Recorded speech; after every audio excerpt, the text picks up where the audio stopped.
إنه من يأت ربه مجرما فإن له جهنم لا يموت فيها ولا يحيا অপরাধী হয়ে যে লোক আল্লাহর দরবারে উপস্থিত হবে তার জন্য জাহান্নাম হবে, জাহান্নামে আল্লাহ দিবেন।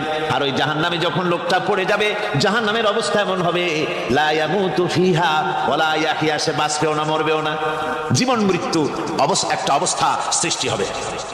ওই জাহান্নামে নারুল্লাহিল মুকাদাতুল্লাতী তাত্তালিউ আলাল আফইদা, জাহান্নামের প্রচন্ড আওয়াজ, এই আগুন উৎক্ষিপ্ত হয়ে তাদের কলিজা পর্যন্ত, অন্তর পর্যন্ত স্পর্শ করবে এই আগুনের তাপ।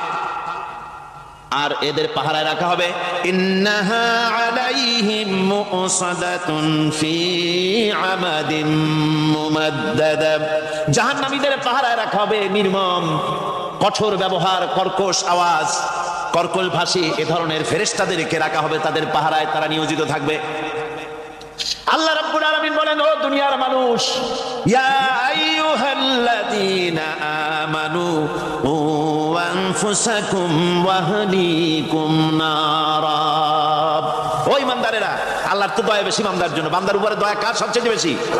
সবচেয়ে বেশি দয়া হলো বান্দার উপরে আল্লাহ। আল্লাহ চান না যে সে জাহান্নামে যাক, কঠিন জায়গা জাহান্নাম। আল্লাহ বলেন, ও মুমিনেরা, তুমি নিজে আর তোমার পরিবারবর্গকে জাহান্নামের আগুন থেকে রক্ষা করো, আগুন থেকে রক্ষা করো, জাহান্নামের রাস্তা থেকে তাদের ফিরাও। ওই জাহান্নাম, যেই জাহান্নামের ইন্ধন হবে মানুষ আর পাথর, ফিরাও জাহান্নাম থেকে মানুষকে, তোমার সন্তানদেরকে ফিরাও। আজকে যে সব সন্তানের আল্লাহ বলেন তুমি নিজে বাঁচো, আহল আয়ালকে বাঁচাও।